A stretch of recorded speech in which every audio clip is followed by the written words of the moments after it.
Good evening, ladies and gentlemen.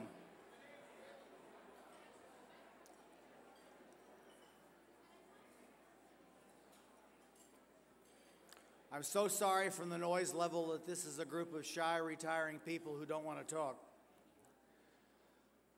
I'm David Rowe. It's my great privilege to be the chair of the U.S. Center for Citizen Diplomacy, which is the co-host of this national summit.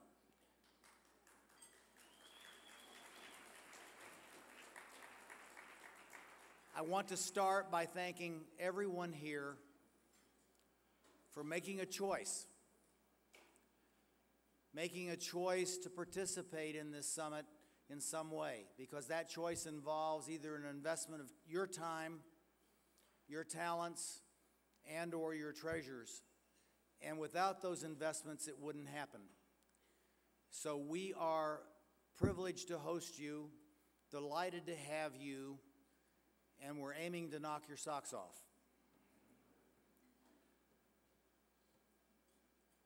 This thing called citizen diplomacy goes way, way, way back.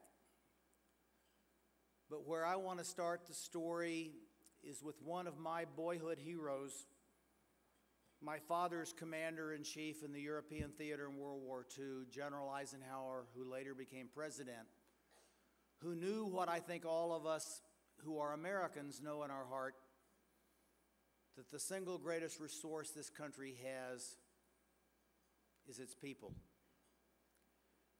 And President Eisenhower assembled in this town in 1956 the first summit on citizen diplomacy, out of which launched a number of things which continue to serve not only this society but the world very ably today.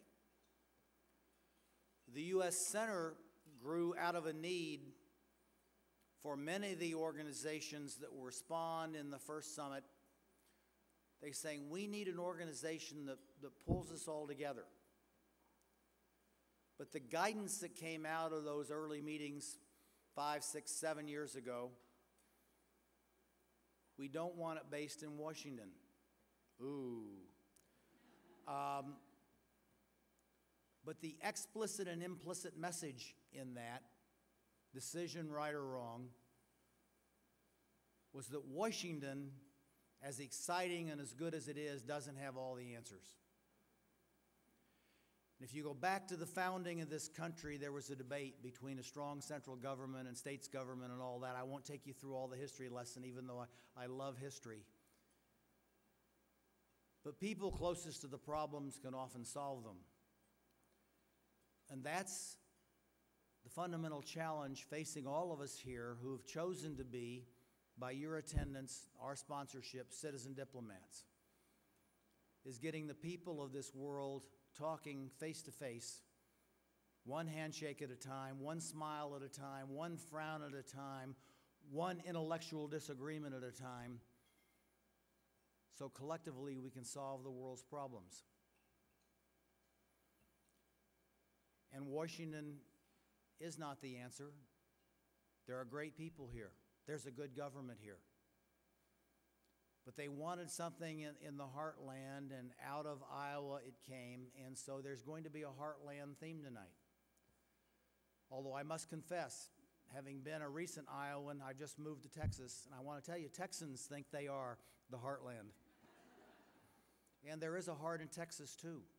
And one thing that taught me is as I've traveled many of the countries of the world, there's a heart there too. In fact, I cannot think, and I've been in all 50 states in this great country of ours, and nations in all the continents of the world except for Australia, but Melissa here has promised me, one of our new advisors, that I can come visit her. So I'll make the last continent, Antarctica. My geography should be better than that. But at any rate, there's a heart in people everywhere, and that's what we share. That's what this is all about. I do hope as you get your program and tonight after this reception, and I hope you continue to talk, because people to people is what matter, and talk and reflect on what is said. But read the letter from Mark Johnson and me. And in the bottom of that letter, you get a little bit of my philosophy of meetings. I only go to meetings after the first one, if I can take home 2 or 3 actionable ideas. Ann Shoddy and the magnificent staff that supports the center have worked very hard with the task force chairs and the roundtable chairs to put forth a plethora of ideas, not just ideas, but accountable measures. And this meeting will be a success if each of you here take home a minimum of 1 and preferably 3 to 5 things that you personally have passion about and can action on. And if you look at the diversity of the roundtable discussions and the task forces, citizen diplomacy literally touches everybody. I shared with the board earlier today in our board meeting the story of one of my 8-year-old twin daughters. Yes, I know the silver balding hair, but I'm privileged by God with 2 families. I've got 8-year-old twin daughters, and Caitlin recently entered an art contest in her elementary school in Texas. The theme was Together We Can. She drew a globe. Of course, we have a globe at home. Daddy, being a former military guy, emphasizes geography.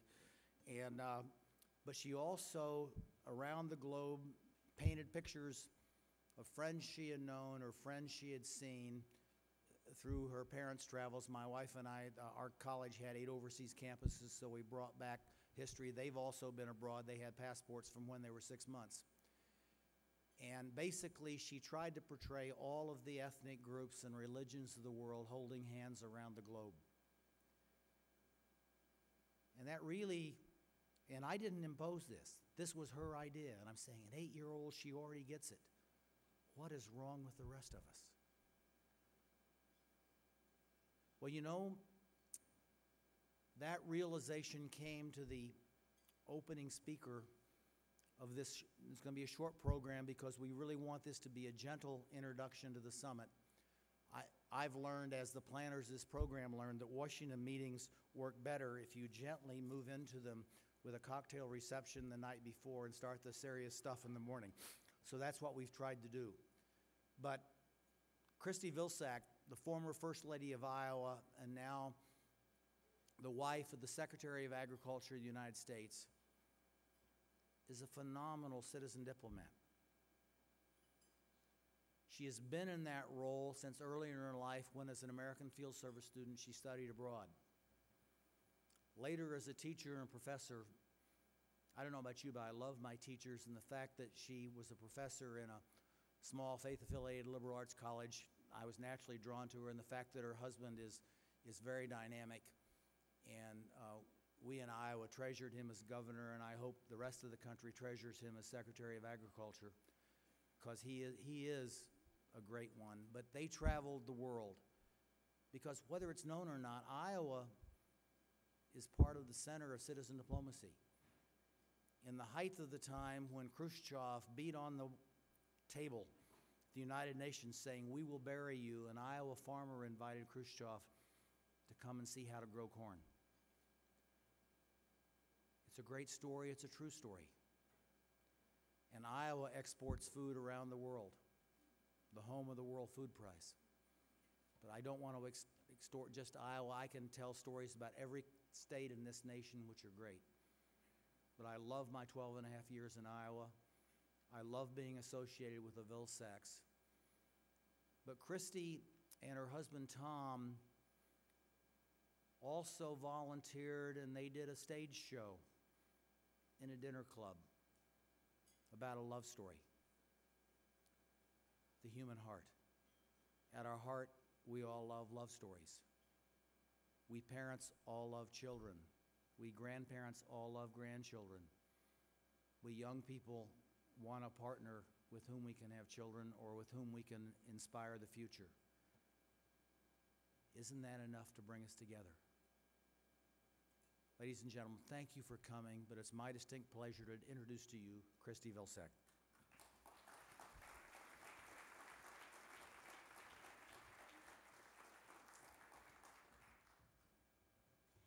Thanks, David, and welcome to all of you.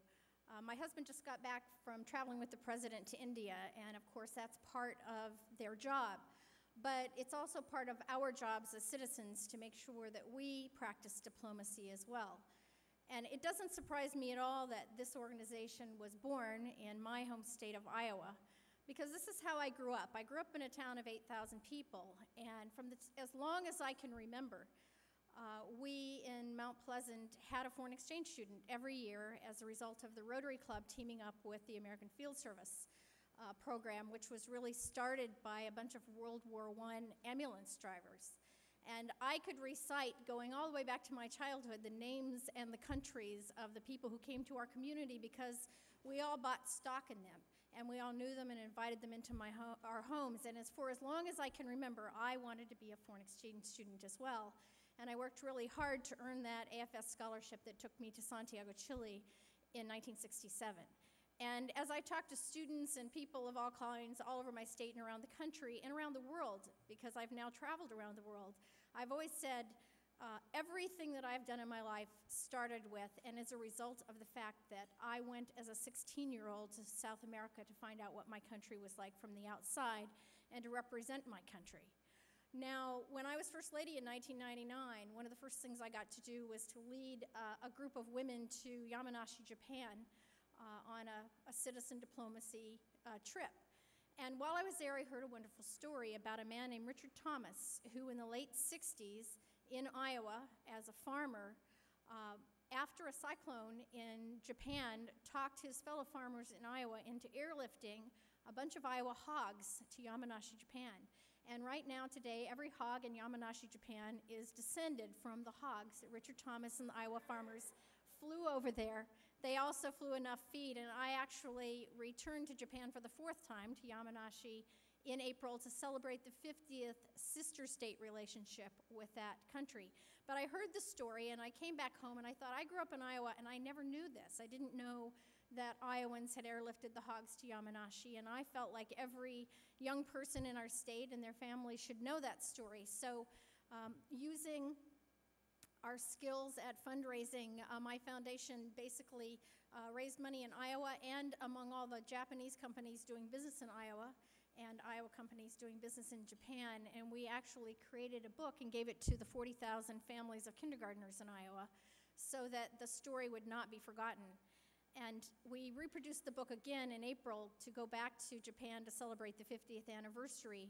And I was with a bunch of folks from the corn producers and the hog producers, and we were at a Japanese school. And they were so taken by the kind of relationship that had been created over the years. There's always somebody from Yamanashi, Japan in Iowa, and always somebody from Iowa in Yamanashi, Japan, whether they're nursing home administrators or 6th graders or quilters or whomever. We have this long-standing relationship because a few people decided to engage in an act of kindness many, many years ago. And I wanted to make sure that that story was retold over and over and over again. As a result of the trip in April, the now current farmers in Iowa decided that the Japanese bell that the folks from Yamanashi gave us that now stands on the Capitol grounds and which needs refurbishing, that should be done by them before the Japanese delegation comes next year. So you can see that this relationship continues to grow and change. And I think it shows the power of stories and storytelling and sharing those. So I just would like to encourage you, whether it's at the reception or between the really important events you'll be engaging in the next few days, that you take a few minutes to share the stories like the ones that I've shared with you, because I'm sure everybody in this room has a story of why you're here and why you're engaged in citizen diplomacy. And some of those stories, like the one I heard about Richard Thomas, may provoke some other action that you'll take after you go home. So I appreciate you allowing me to come tonight and welcome you all, and thank you to those Iowans who brought this organization into being and brought so many people here together tonight from the United States and all over the world. Thanks.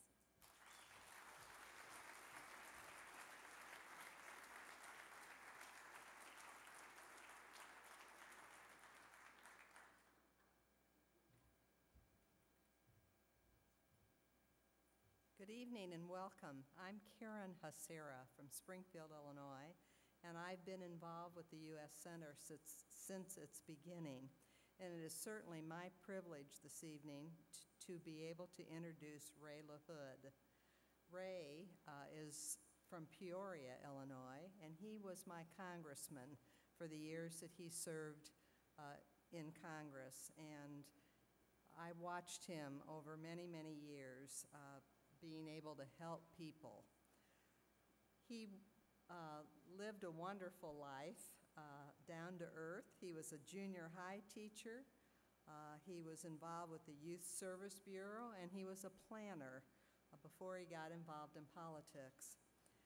He learned government work from former Congressman Bob Michael.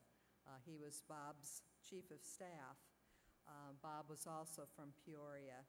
And when Bob Michael retired, Ray ran and was elected to serve in that seat and served there for 14 years.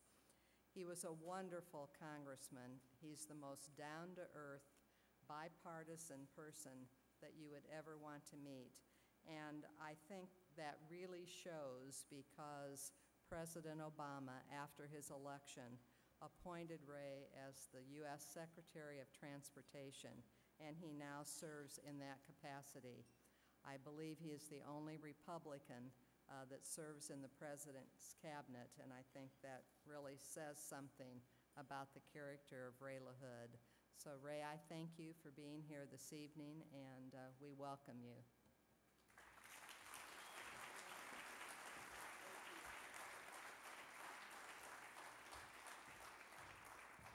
Well, good evening to all of you citizen diplomats, and I'm really delighted to see so many young people here. No offense to you veterans, but I think this organization really renews itself with the kind of young people that are here that are going to be involved as citizen diplomats. I think all of you recognize that somebody like Christie Vilsack, who's dedicated her life to really making sure that the United States has a good face all over the world, has just been an extraordinary leader in this organization and also representing our country. So thank you for all of your leadership in so many ways in representing our country. And to my friend Karen Hasera, Karen is very modest, but she served in the legislature in Illinois and served as mayor of Springfield, Illinois, Abraham Lincoln's town, and has been an extraordinary leader in Central Illinois and an extraordinary leader for this organization. And when Karen invited me to come tonight, I wanted an opportunity to say thank you to all of you for what you do for our great country in being citizen diplomats, in really representing the best of the United States, and really representing what we believe is our opportunity to reach out to people all over the world with the best of our country. I think some of you recognize that over the last 20 months, President Obama has set the bar very high in his opportunities to reach out to our friends around the world. His recent trip that he just took, where he had an opportunity to meet with young people, to meet with students, to have an opportunity to talk about what he wants to accomplish as a world leader, as somebody who wants to reach out to people of different cultures, different religions. The first speech that he gave in Cairo, I think really set us on a course for restarting our relationships in many parts of this planet that we live on, and certainly in the world. And those of us that work for the President have had opportunities, I certainly have, in my position as Secretary of Transportation, to travel the world around the issue of high-speed rail, which is one of the President's real strong initiatives in America. And so we've been everywhere looking at high-speed rail in Europe and in Asia, and really studying what our friends around the world have done to really start that process, and learned a lot that we could bring back. So as you are citizen diplomats, we too are citizen diplomats in some of the initiatives that we are undertaking at the Department of Transportation on behalf of the President and his vision to implement high-speed intercity rail in America. So I'm grateful for this organization.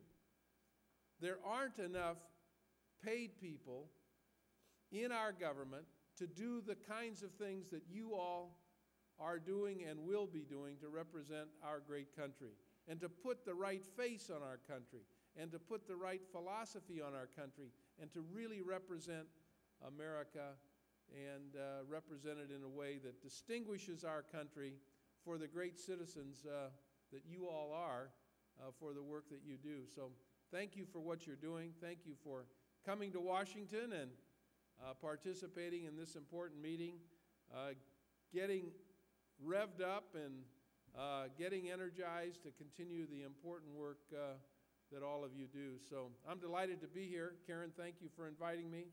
Thank you to the leadership of this great organization, and thank you to all of you citizen diplomats for representing the United States so well.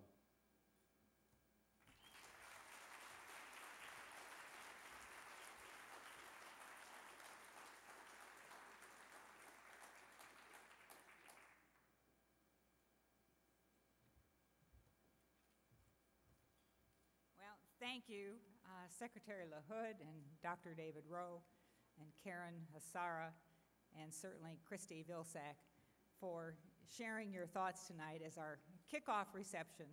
And I know that you would far prefer right now, frankly, to just get busy and go and have a good time, which we want you to do. But there's one more thing that we need to do. And I have the special privilege of just saying a thank you to, first of all, our sponsors, because you can't run an event like this without sponsorship and, frankly, good old hard, cold cash to pay the bills.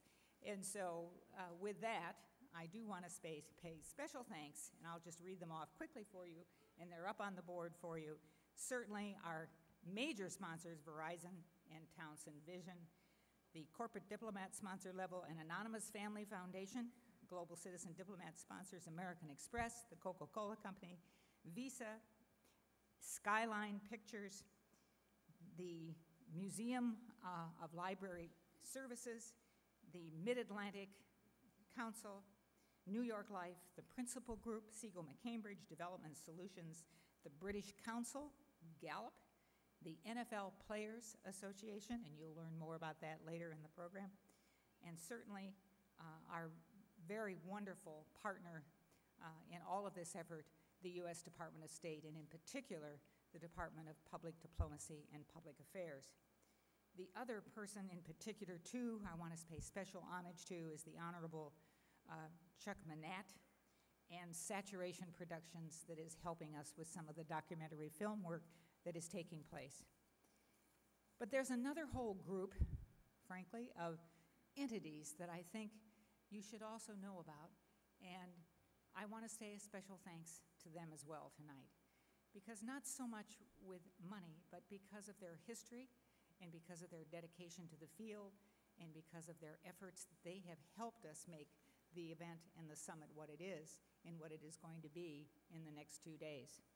So with special thanks, I do want to say thank you, the Johnson Foundation, and if Roger Dower is here, my special thank you to you for sponsoring not only once but twice 2 important leadership summits at your beautiful Wingspread Conference Center in Racine, Wisconsin, that had so much to do with bringing the good thinking together that ultimately enabled the U.S. Center to become an entity, as well as the summit. And it's important, I think, for all of us to know that this year we're celebrating the 50th anniversary of the U.S. Peace Corps. We're also celebrating the 50th anniversary of the National Council on International Visitors. And by sheer coincidence, this week is in fact the week that we are all celebrating International Education Week, November 15 through 19. Another entity that has come into the partnership role of making this summit, I think, a very important kind of meeting, and that is the role that the British Council has played. They are a very visible entity that has joined with us in this effort, an international partner, if you will, And so special thanks to Martin Davidson and Andrew Neal and Sharon Memis and their whole crew for making such a nice partnership work together. And you will hear much more from them on Thursday at the noon plenary, and then a whole roundtable discussion that's looking at future opportunities for collaboration and cooperation with organizations throughout the world. Certainly, the U.S. Department of State International Visitor Leadership Program, thank you, the Bureau of Education and Cultural Affairs, for making that effort to bring a wonderful international delegation here today, and our congratulations to those who have made those long trips from countries near and far. And by the way, there are 41 countries represented at this meeting. That's a pretty interesting, I think, account of what the rest of the world perhaps is looking at in terms of this meeting today. And finally, or equally as important, there are 39 states that are here. So with that, there's one more thing. 54 years ago, September 11, 1956, President Eisenhower called a meeting. Many of you know that story. And it was here in the Red Cross building, about 170-some people from all walks of life. And the result of all of that is what we see today in many ways. Some 1,100 plus thousand organizations, nonprofit entities in this country that in one way or the other are devoted to engaging Americans in international affairs. Well, we took a little look into the history books and went down to the Eisenhower Library in Kansas and dug out the boxes of material and found out the lists of organizations that actually participated in that particular meeting, and then cross-checked it with the organizations that are in some way or other involved in this particular summit. And so I thought it would be nice to pay special tribute to those organizations because they participated in the 20th century meeting on citizen diplomacy 54 years ago, and you are here participating today. And they're on the list. Are they there? I'll read them off for you. And I think it'll show you the rainbow of organizations that Eisenhower so very thoughtfully brought together. And today, we are, in a sense, renewing that spirit for the 21st century. American Express, New York Life Insurance, the Amateur Athletic Union of the USA, Children's International Summer Villages, Darien Book Aid Plan, General Electric Company, the Institute for International Education, and the League of American Orchestras, and the Bureau of Education and Cultural Affairs. Thank you for sticking with it for 54 years. Thank you.